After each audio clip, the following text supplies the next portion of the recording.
Perhaps I should do these little movie thoughts, reviews, analysis after I watch a movie more often. Because I think then I can capture better my immediate feelings and thoughts rather than just writing it down sometime later and then I forget about it. So, this is a movie feelings, thoughts, analysis review on Blade Runner 2049. And unusually to the majority of films I watched, I did watch this one in the cinema for free. So first off, it's very long. I thought when I was watching it, I was like, man, the pacing of this movie is terrible because this feels like forever. This movie is stretching my attention span to the breaking point. I feel that. So I was like, it must have a pacing issue, right, if it feels so long. But then it's actually 3 hours long. So does it actually have a pacing issue? Because it is just actually long, right? So maybe you can't call that a pacing issue when you think about it, really. I don't know why I went this way. This way's further away than usually. I wonder if the stances have changed at all. Probably not, I imagine. I forgot what I was saying now. Yeah, pacing issues. So I don't know if it had to be that long. I feel like there's a lot of stuff that was irrelevant or completely unneeded. Like, I don't know why there had to be a rebellion at all. Or like the lead-in. I had a lot of issues with Deckard being this like super, or not Deckard, right? Joe, whatever his name is. K being the super like genioso guy who knew. Wait, no. Okay, sweet, still the same bus stance.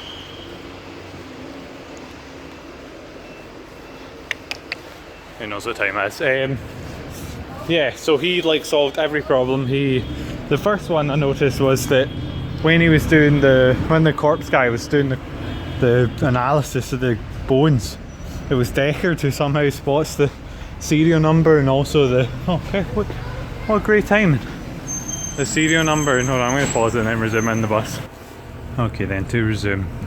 I didn't like that he was the one to spot both the fact that she did a C-section and the serial number. I mean, shouldn't that be protocol for every single person to just instantly look at what the hell is happening here? Just for every pair.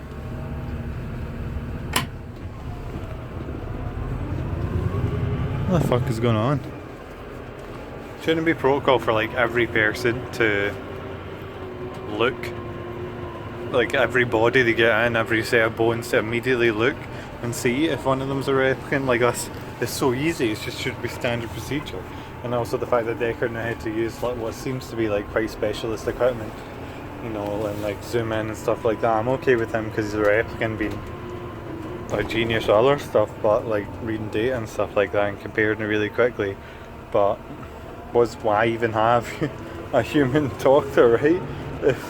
If he can just be a better person at analysing the bones and stuff. And then secondly, when Love came in and killed that guy who was the bone doctor dude, the mortician, there's no cameras or anything like that. What kind of crazy? She just walks all the way in up from the front door and just kills the guy and no one else is around and working or anything like that, and then she also gets into the boss's office. Like, if they're meant to have that much power, this corporation, then why do they need to even do that? Surely they can just get it, right? If they have so much power, they can just get through every door and kill who they want. Then they don't need to do it. They can just say hello. Can I have those things, please? You know.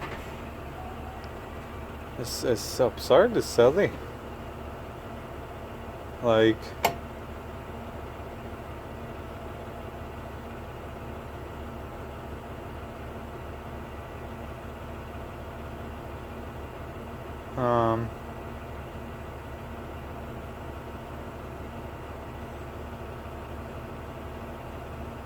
Yeah, you could just ask for the bones, right? And see whether the higher ups have said we got to pass over the bones, or the higher ups have said we got to find the kid, or whatever.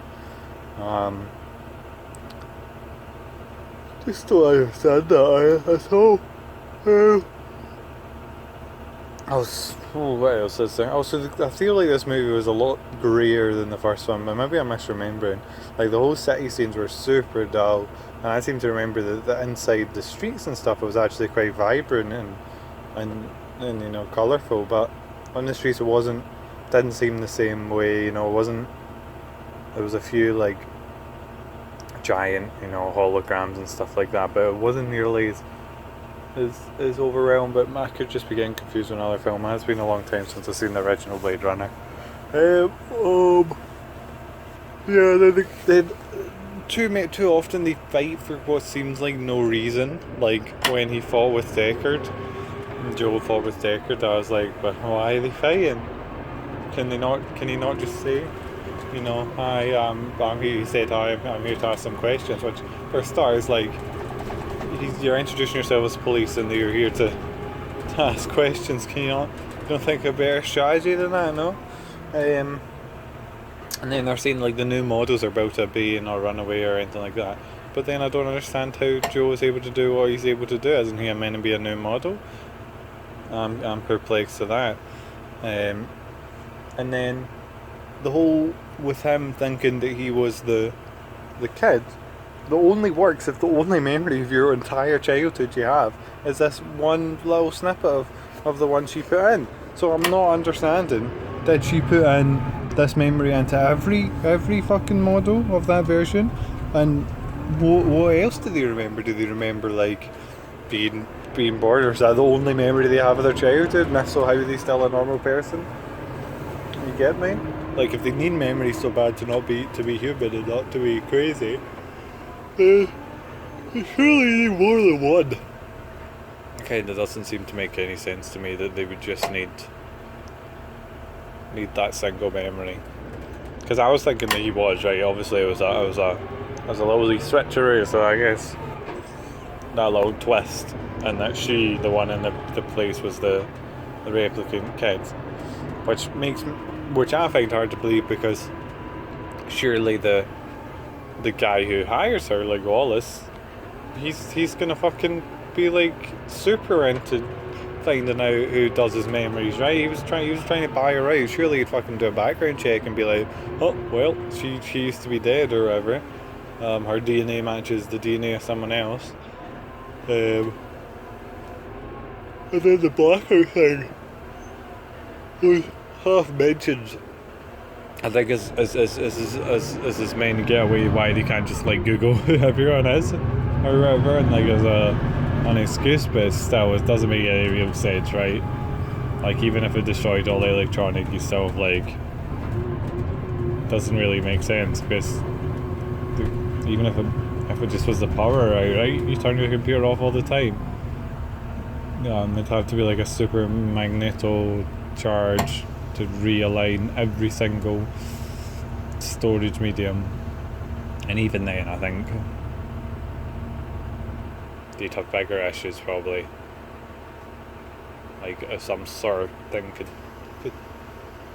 rearrange the bytes on a hard drive or a flash drive or magnetic tape. This thing is so annoying, by the way. This fucking click. What else do I remember about the movie? And then like the drone and the police car and stuff like that. Okay, so I guess we should do it in like chronological order. The random guy and just being a farmer, and then he sneaks into the dude's house and he fights and he kills him. First, I don't understand why Deckard like even gives these people like the time of day to have a conversation about. Like he's doing it just of the check, but why not just be like, this, please put your hands up, like flat on the ground, look into the eye, and then he tried to shoot me. And why are they going alone as well? That doesn't make much sense. It's a lot harder to think of two people than just one. Oh. Yeah, it just seems really risky. Like what if Joe had just died then and there? And then I don't understand. This guy's got like a tree, and trees are meant to be super rare, even dead trees, not seeing them. Like even falls of them, apparently, I think.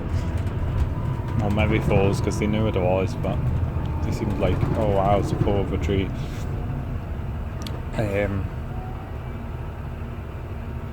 Yeah. I don't really get, and I don't get how he was traced in the first place. That's not really explained.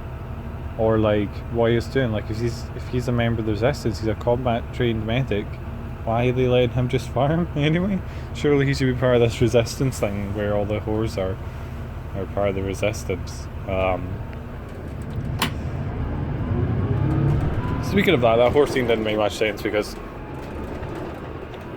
there was no communication between like the whore and the electronic person, his wife. Like when she walked forward, they were in sync, but that couldn't have happened unless they both did the exact same thought at the exact same time and both moved forward, or unless they communicated. They should have had some really like obvious thing, like a tiny, like an earbud. An earbud would have worked, and then she could be like walk forward, and then they'd walk forward at least similarly in sync. I know they say they were syncing up, but then they weren't synced. I told you. Oh, silly thing to say.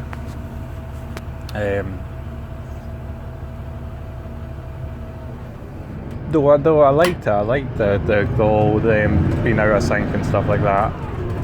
I think they should have just been like. It should have happened all the time, right? Like even with stepping forward, like, because I think she would. The waifu would really be leading the way because she wants to make out a lot more than a whore does.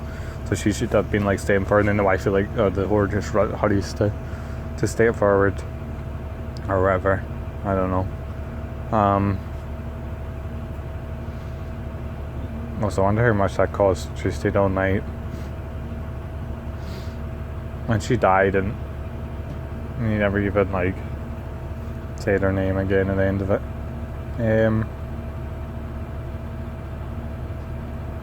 And I don't really understand why they just lost the girl, right? If she was pregnant and they had the door, isn't the door like fundamental part of like the revolution, if they could have kids or not? So I would have, I don't know, I just probably wouldn't have let her. And she had an immuno disease. Was that going to be random, or is that cause she's the kid of two people? And I don't know why they said there was two kids either. What was the point of that? Why did they say they were matches, twins, if she only had one kid? Was that all about ruse to make him think he was it, or something? How far in advance was this shit planned? What else?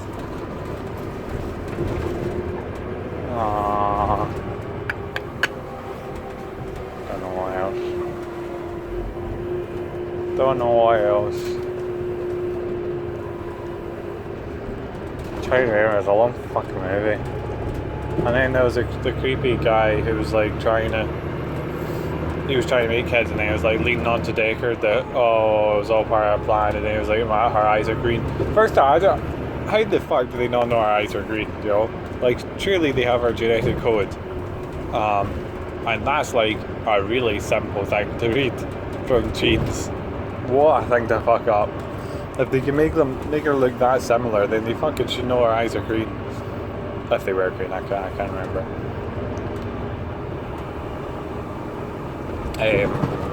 What else? Also, that was kind of stupid. I don't know if that was deliberate to show like how out of touch he is. Like, who's gonna fucking go for that? And if he wants them to have kids anyway. So it seems to be a strange conflict there where everyone wants to have kids. And they're like meant to be in slavery, but it's really, this seems like just a normal life, right? Like the main character, Joe, right? He works as a police officer. Shit, I lost my band. He works as a police officer, and then he gets to go home and he gets to spend money and shit. So you can buy, whores and cute robot waifus that tell him everything he wants to hear. And let's charge my phone.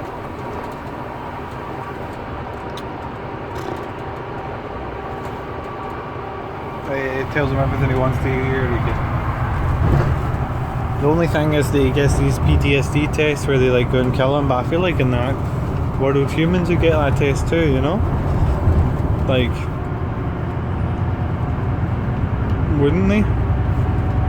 Or we'd say not only like replicants get that test, because it was like a PTSD test. It wasn't like, you know, your circuits are fried. Humans can get PTSD, and you're off the baseline, well, you'd be killed or something if you go too psychologically terrified. And also, don't really understand why both Deckard and the police commissioner was just like, oh no, I'm not gonna say anything, because nothing they knew was can I spin this upside down? It doesn't really matter if this is where we are. Nothing they knew was important. For example, like Deckard didn't know what he did or was. He didn't know anything about the Red Velvet. Why are you saying? You know, okay. Well, I abandoned my daughter and yeah. Abandoned my daughter, and the last thing I knew was they're going to San Francisco, but part of the plan was that I would have no idea where they're going or what they're doing. So good job capturing me, the most useless person you could have caught. And I don't understand why they were flying off for him to torture him. What? They could have just tortured him there. What a stupid thing. And why were they flying with like only 3 people? And why did she say turn around when they got shot and they were only a little bit away from the plane? The airport. They was like, oh, I'm too low to turn around and we'll go back across the water. I don't really understand how that is really, I mean, obviously it was closer, but then she was like, get us back in the air, and I was like, what do you think you landed on purpose? You just wanted to chill on the ground doing look at my hard keys again. Yeah, this is really dragging on. Well, I mean, it's a fucking 3-hour movie. Yeah, it wasn't bad though. It wasn't bad. Yeah, it was okay. I mean, I feel like people just take their deaths too easily as well. Like at the end, he was bleeding out and he was just like, fuck it, go see your daughter. I was gonna die. Hell yeah, it's not, I mean, I could easily seek medical attention. We've obviously driven quite a way to get here, but I swam to shore and stuff. Like, what was the point of him swimming to shore? It was meant to tell him about his daughter, but you could just told him about his daughter, like in the plane, like your daughter is at this thing, but then it wouldn't have been a good movie moment, right? And then he could have died in the surf. That would have been good. It's kind of dumb for him to like drive 5 hours or however long. Also, I don't remember why Las Vegas was like that, all abandoned, radioactive and stuff. Also, why is Deckard got bees and he's the only person in the world to have bees? There was no trees, so it didn't explain how he made those wind things. Didn't really explain why the rebellion decided to drop the one daughter replicant, the one kid replicant ever at an orphanage. And also, that was a lot of kids at the orphanage. Where are they getting the food and shit to feed all that? Where did it even come from, to be honest?